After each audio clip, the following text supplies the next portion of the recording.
Second fool opened his eyes and stared at the mud and thatch roof over his head. The coal covering his body was a deep yellow color and had a musty smell. It was so old that its original color could no longer be distinguished. Next to him lay his second brother, Hanju, who appeared to be in a deep slumber. Snores intermittently floated over as he slept. 5 feet from the bed was an earthen wall that had suffered from numerous cracks due to the passage of time. From the other side of the wall came the nagging voice of his mother and the occasional deep breathing of his father, who was smoking his pipe. Second fool slowly closed his eyes, trying to force himself to sleep. He knew that if he didn't go to sleep now, he wouldn't be able to wake up early the next day. If he woke up late, he wouldn't be able to go up to the mountains with his good friends to gather firewood. Second fool's real name was Hanli. This elegant name was not given to him by his parents. When he was born, his parents had offered 2 pieces of cornbread to the village's elder Jiang in exchange for giving the baby Hanli a second name. When Uncle Jiang was young, he had attended school with the wealthy children in the city. As he was the only one in the village who knew how to read a few words, more than half of the children in the village were named by him. Hanli was called Second Fool by those in the village. Despite his name, he wasn't stupid looking or foolish. On the contrary, he was actually the smartest person in the village. But, just like the other children, aside from when they were home, nobody called him by his official name, Hanli. Instead, they called him by his pet name, Second Fool. The reason why he was the traveler, Second Fool, was due to the fact that there was already someone named Fool in the village. This type of traveler was nothing though. There were children in the village named Doggy and Domeg. These names weren't nearly as pleasant sounding as Second Fool. Because of this, Hanli felt some consolation even though he wasn't very fond of the traveler. Physically, Hanli was very ordinary. He was tan and matched the generic descriptions of a child born in a farming village. Deep in his heart, however, he had matured faster than others of the same age. Ever since he was young, he had yearned that one day, he would be able to leave his small village and explore the fertile lands of the outside world that Uncle Jiang had always talked about. Hanli had never dared to speak of his dreams to anyone else in the village because they would be deeply shocked.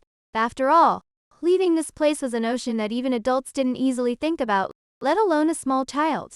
Children around his age only knew how to chase chickens and pet dogs. They had never entertained the strange notion of leaving the village. Hanli's family had a total of 7 members, including 2 older brothers, 1 older sister and 1 younger sister. He was the 4th eldest in his family and turned 10 this year. Together, they lived a hard yet honest lifestyle.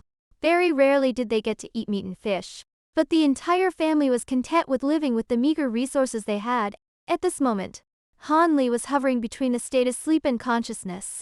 As he slowly drifted to sleep, only one thought was on his mind.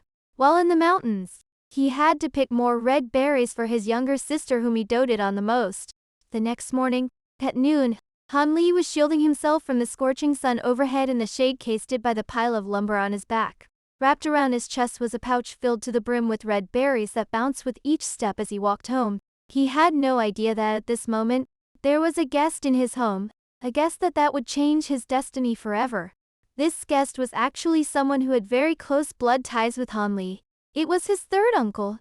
It was rumored that his 3rd uncle was the shopkeeper of a restaurant in the nearby city. According to his parents, 3rd uncle was the most capable within their family. After a few hundred years, the Han family had finally produced someone like his 3rd uncle, a figure with status and respect that was unrivaled within the family. When Hanli was young, he had only met his 3rd uncle a few times. Hanli's older brother became a blacksmith's apprentice in the city thanks to 3rd uncle's introduction. Every so often, this 3rd uncle would even gift some food to his parents to bring home and eat. Because he had looked after Hanli's family with great consideration, Hanli had a very good impression of him.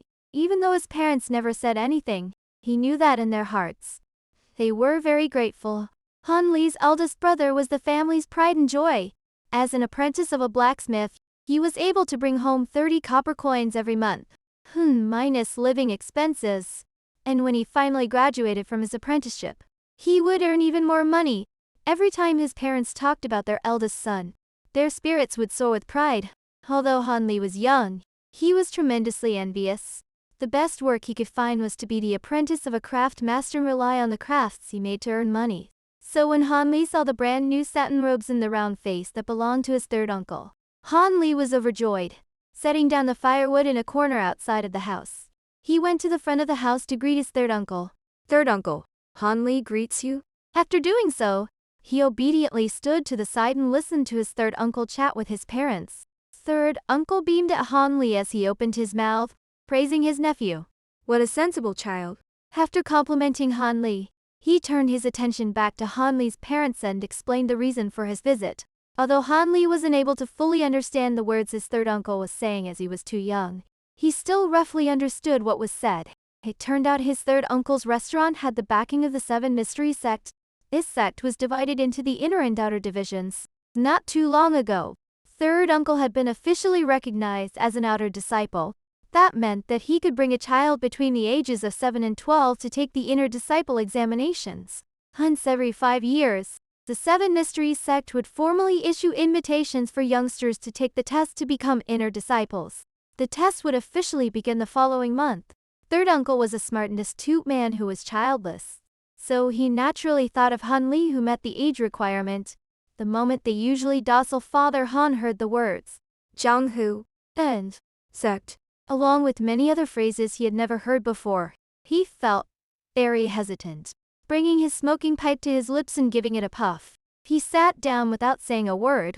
According to third uncle, the Seven Mysteries sect could be considered one of the best sects within several hundred miles. If one were to become an inner disciple, not only would one be able to practice martial arts for free, one would also receive a monthly allowance and have his needs taken care of. Not only that, those who didn't pass the inner disciple examinations could still enter the sect's outer division and become an outer disciple like third uncle. They would still have the opportunity to help the Seven Mysteries sect handle its external affairs. Upon hearing the possibility that his son could receive a monthly allowance and even become as successful as his third uncle, Han Li's father finally decided to give his approval. After getting the approval from Han Li's father, third uncle felt elated. Leaving behind the silver coins, he said that he would return in a month to escort Han Li to the testing area. During this period of time, Han Li's father had to ensure that Han Li was clothed and well-fed to improve his constitution so that it would be easier for him to pass the test. After giving these instructions, third uncle bid farewell to Han Li and his father, patted Han Li on his head and left for the city. While Han Li didn't fully comprehend his third uncle's words, he could understand that he would be able to earn money in the big city. It seemed that his dream from before was finally going to come true, making him so excited that he could not sleep for the first few nights. After 1 month had passed, third uncle returned to the village, planning to escort Han Li to the testing site. Before he left, Han Li's father repeatedly instructed Han Li on the ways of proper behavior, and must be honest, have the capacity to endure, and avoid unnecessary conflicts with others. Meanwhile, Han Li's mother urged him to take care of his health and to eat and sleep well.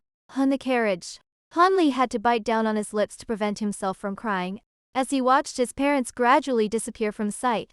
Although he had always been more mature than other children of the same age, he was still just a 10-year-old child.